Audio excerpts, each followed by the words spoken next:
সোনাইত বৰশী বাবলৈ গৈ মৃত্যু একেগাঁৱৰে দুগৰাকী কিশোৰী অঞ্চলজুৰিত তীব্ৰ চাঞ্চল্য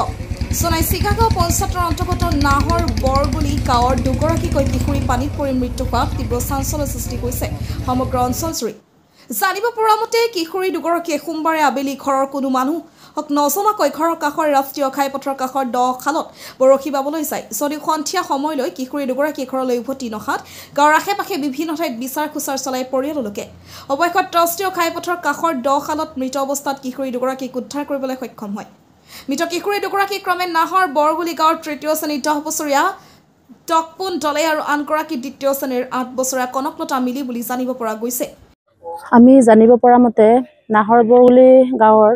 এখন এতিয়া কালভাৰ্ট বনাই আছে তাকেটিনেৰ ওচৰতে তাতে দুজনীকৈ ছোৱালী আজি পোৱা গৈছে পানীৰ পৰা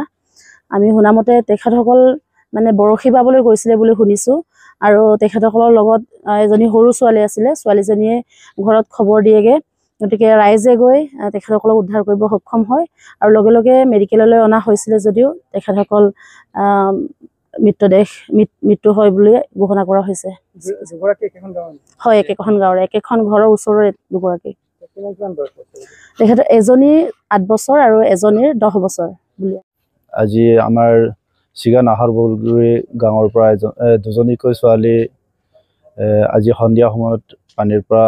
মৃতদেহটো উদ্ধাৰ কৰা হ'ল। আমি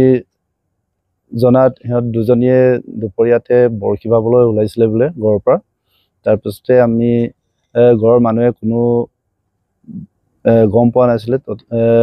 পাছত বিচাৰ খোচাৰ কৰি উলিয়াওঁতে এইটো পানীতে মানে পোৱা গ'ল।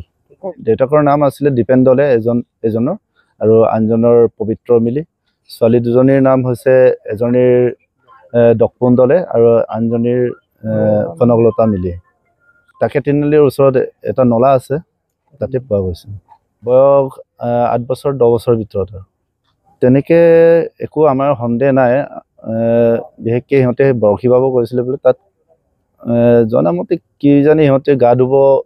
লৈছিলে চাগে তেতিয়া পিছলি মাৰি পৰিলে বুলি আমি অনুভৱ কৰিছোঁ আৰু অলপ দয়ে আছিলে এইটো কালভাৰ্ট বনাই আছে এইটো নতুনকৈ পৰ্টলেণ্ডৰ সেইটোৱে।